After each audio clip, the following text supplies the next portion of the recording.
शब्दों में लिखा हुआ है, जय श्री कृष्ण, जय श्री कृष्ण।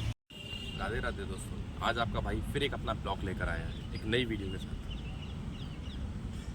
और जैसे कि आप देख रहे हैं अभी मेरे पीछे यमुना महारानी है, और यमुना महारानी का श्रेष्ठ, और ये भगवान श्री कृष्ण की पटरानियों में गिनी जाती थी, जिनको अपन कुछ लोग यमुना महारानी के नाम से जानते हैं और कुछ कालिंदी के नाम से जानते हैं।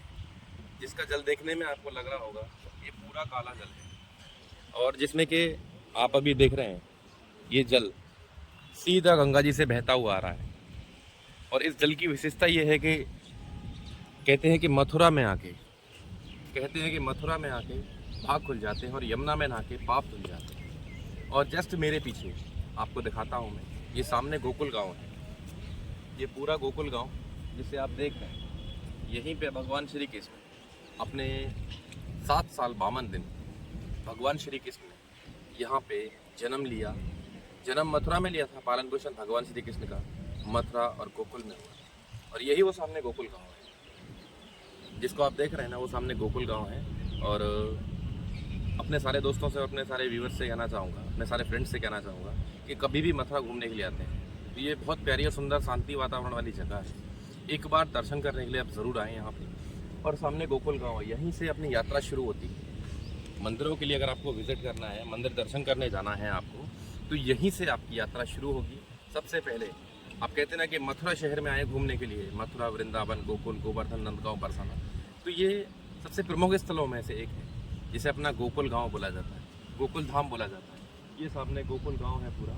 और थोड़ा सा आगे मैं अपने भाई से बोलूँगा, वो सामने देख रहे हैं वो कदम का वृक्ष है जहाँ पे भगवान श्री कृष्ण हमेशा रास रचाया करते थे। रास लीलाओं में तो भगवान श्री कृष्ण की अनेकों लीला है।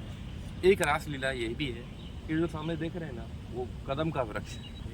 और अपने मित्रगण के साथ यही वो यमुना तट है, यही वो यमुना नदी है, और यही वो यमुना तट है जहाँ पे भगवान श्री कृष्ण खेलते हुए जब उनकी गेंद चली गई थी इस यमुना नदी में, तो यहीं शेषनाग को भगाया था। कालियानाग को जो यहाँ से भगाया गया था, इसी रास्ते से कालियानाग गया था। यही वो पावन धाम है, यही वो जगह है जहाँ मैं राधे राधे मैं आपको दिखाने लाया था। रमण रेती मेन द्वार है। आइए मैं आपको रमण रेती दिखाता हूँ। रमण रेती का पूरा व्यू देखिए। यहाँ से अपने भगवान श्री कृष्ण जिनको 7 साल 52 दिन यहाँ पे दीक्षा दी गई थी, यही वो द्वार है।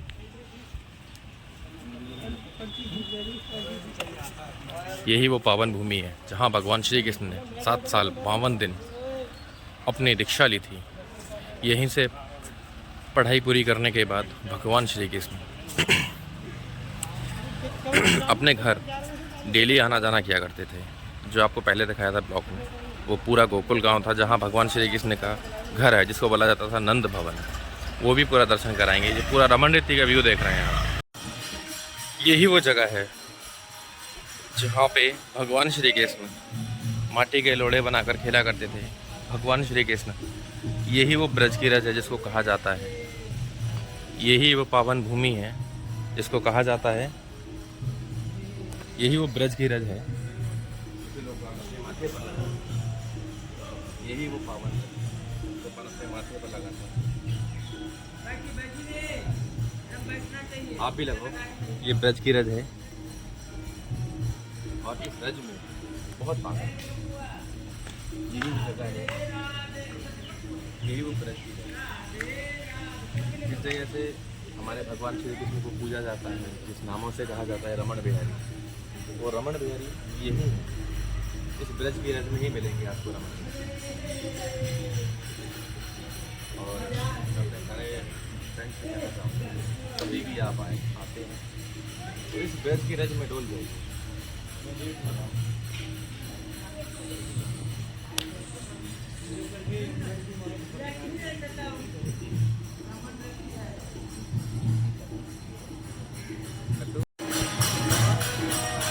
यही वो रास्ता है, यहाँ से प्रतिदिन हज़ारों लोगों को भोजन वितरित किया जाता है, भोजन वितरण किया जाता है।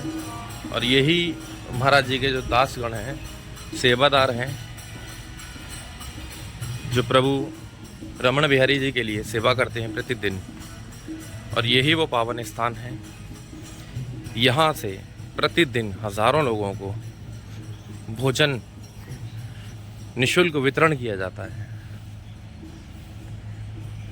यही वो मार्ग है दोस्तों, यही वो जगह है जहाँ भगवान श्री कृष्ण का प्रतिदिन प्रसाद वितरण होता है। यहाँ पे लोग जो भगवान श्री कृष्ण के श्रद्धालुगण जो आते हैं वो प्रसाद ग्रहण यहीं पे बैठ के करते हैं। और यही पूरा वो जगह है जहाँ पे अपन को प्रसाद वितरण करता है, प्रसाद मिलता है भगवान श्री कृष्ण का। जो रमण बिहारी हैं उनका भोग लगने के बाद यहाँ से प्रसाद बनता है। और यही वो जगह है जो मैं आपको दिखाता हूँ छोटा व्यू करके। यहाँ पे भंडारा चल रहा है बाबा का, और प्रतिदिन भंडारा होता है यहाँ पे, निःशुल्क होता है और बाबा रमण बिहारी की कृपा से होता है। परम पूज्य जो महाराज हैं शरणानंद जी महाराज, उनके आशीर्वाद फलस्वरूप से होता है, उनकी कृपा से होता है। और यही वो जगह है, यहाँ पे भंडारा अपने को पूरे श्रद्धामन भाव से भोजन कराया जाता है अपन को। कभी भी अगर रमण रेती आते हैं आप तो भगवान श्री कृष्ण का, भगवान रमण बिहारी का प्रसाद ग्रहण करके जरूर जाएं, क्योंकि यहाँ के जो प्रसाद में मिठास है, जो भगवान श्री कृष्ण का प्रसाद है यहाँ का, उसमें बड़ी मिठास और शीतलता के साथ में आपको भोजन कराया जाता है। और निःशुल्क भोजन रहता है, उसका कोई पैसा नहीं रहता। यही वो रमण बिहारी जी के सेवक हैं जो डेली नित्य प्रतिदिन आरती करते हैं रमण बिहारी जी की। और ये महाराज जी हैं जो इनकी सेवादार हैं, जो इनकी सेवा करते हैं।